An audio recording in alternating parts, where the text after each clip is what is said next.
Assalamu alaikum and welcome back to morEwish Cuisine. Ramadan is around the corner, being the month where the rewards of any act of worship and charity are multiplied. Ramadan is a time Muslims look forward to as we strive to perform more ibadah and good deeds. Unfortunately, sometimes we spend the entire day planning, cooking, shopping, and thinking about food instead of concentrating on salah, Qur'an, and other acts of worship. However, do keep in mind that Ramadan is not a food festival. It is so much more than that. We need to prioritize. This is why, just as you may have an ibadah plan for Ramadan, having a planned and organized kitchen is also important. So this year I came up with few ideas on how to stay organized and plan ahead for Ramadan so we can focus more on other activities like performing taraweeh, reciting Quran and performing dhikr inshallah. And I'm super excited to share with you guys today. Since we do not want to spend a lot of time and energy doing any major cleaning up in our kitchen during Ramadan, it makes perfect sense to do this beforehand, getting rid of any extra stuff or ingredients to make space for the items that you will need for Ramadan. Deep cleaning your oven, microwave, kitchen cabinets, fridge or freezer, windows, kitchen counters, and stove top and floor. Always designate a home for all your ingredients and kitchen utensils or tools which you're going to require for iftar or suhoor. I already have a deep cleaning video for pantry and fridge and freezer, and I will link that down below for you guys as soon as they go live.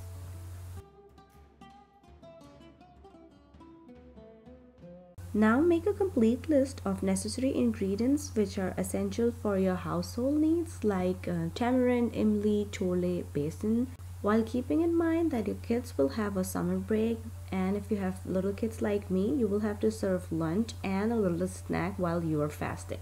Not to mention, don't forget to add any helping items like cling wrap, foil, paper towel, plastic bags, and food containers. They are useful to have in the kitchen, especially when it comes to meal preparation and storing leftovers or make ahead meals. It totally depends which size of baggies and stuff your household needs, but I want to add Sharpie or permanent marker. I really want you to add in your list. Either you're storing in a plastic bag or in a plastic container. If they are labeled and dated, they're gonna be super accessible even when you will be in a time crunch. Ramadan is a time where home is a spiritual hub for the family. It's ideal for families to spend time together in a period that is so spiritually uplifting. As parents, siblings, and relatives, we should take advantage of this excitement and make Ramadan productive for the children too. Invite them to help prepare iftar with child-friendly recipes, or like here, I made an assembly line and target was to make 100 chicken puffs. Now we have seen mostly its sisters spend time preparing iftar, and for most, they have to focus and energy on all the household tasks including cooking. Encourage your spouse to get involved in helping prepare iftar by sharing tasks such as chopping, mixing, or setting up the table. Gently remind your spouse of sunnah of helping around the house and that the reward of good deeds is multiplied by 70 during Ramadan.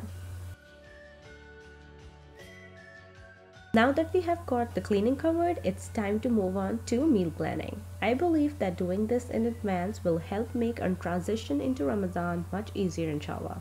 Sit down and list down all the dishes that you have planned to serve throughout the entire month. I recommend that you consider including meals that can be made ahead of time in your menu. Here I am sharing some food ideas which I am preparing for me and my family.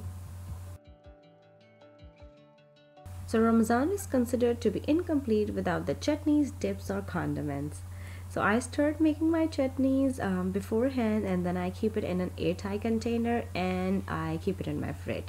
My first chutney is hari chutney, regular mint chutney, and very important chutney which I always make is the tamarind ginger chutneys, imli or sont ki chutney.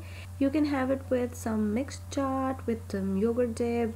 It's so versatile, you can have it with anything you have in hand.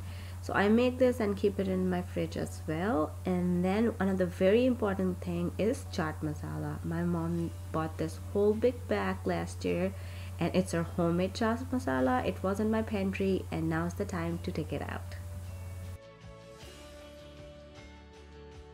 Frozen parathas can be very handy for sahur time. If you have some in the freezer, your sahur will be ready in few minutes and you don't have to spend more time in the kitchen.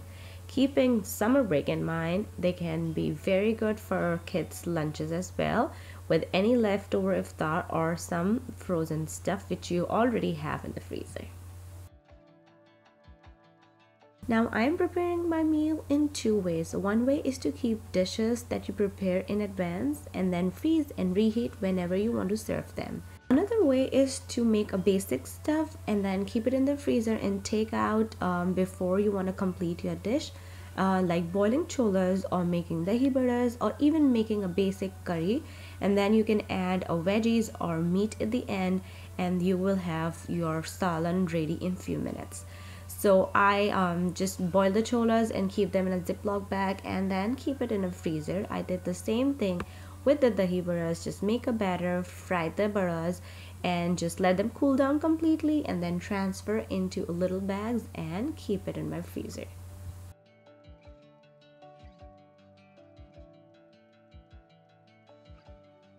Fried and spicy snack is a part of Ramzan recipes and preparation, although I suggest consume fried food and dessert in moderation.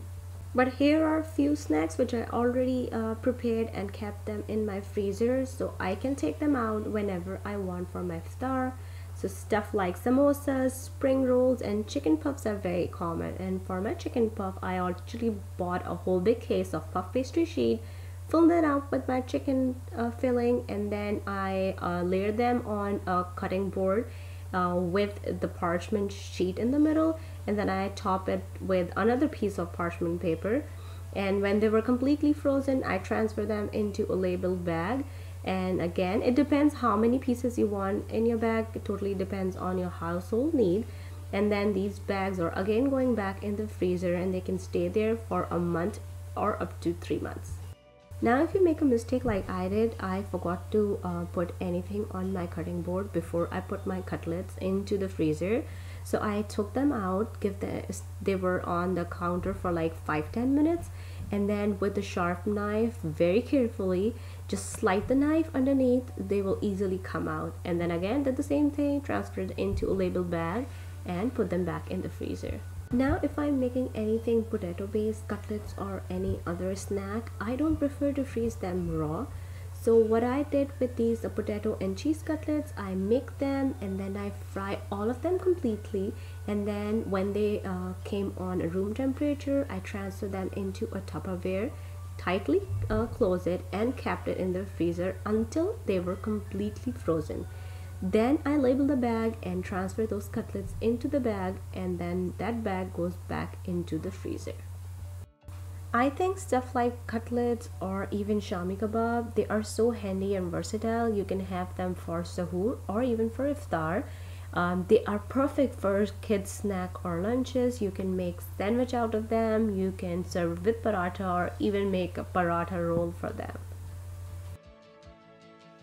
One more thing which comes very handy in Ramadan are breadcrumbs. I keep bread crust and sides, and then I process them in the fruit processor, and then I keep those breadcrumbs in the freezer.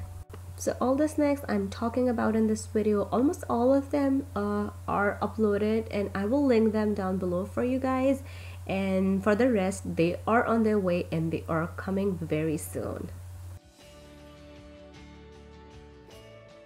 Your freezer can be your coolest friend and a big help when it comes to Ramzan prep. I find that having an organized freezer makes our lives so much easier. I bought these Talk 'em Up containers from Dollar Tree, and all my frozen snacks and prepared items for Ramzan are going in there. I say develop a little system for where you store item, move older freezer meals to the front and newer ones to the back. So when you go to grab something, make a point to grab the oldest item first, and always label everything. Keep a permanent marker by your freezer. So here you can see my puff pastry sheets are at the bottom, that big bag. All my meat is on the side, some bread and some frozen meals are in there, and my freezer is ready for Ramadan. In the end, I can just say please try to make most out of this blessed month and try to finish making iftar at least 15-20 minutes before azan, so you have plenty of time for zikr and prayers. And please remember me and my family in your prayers. Ramadan Kareem for morEwish and family. And once again, thank you so much for watching.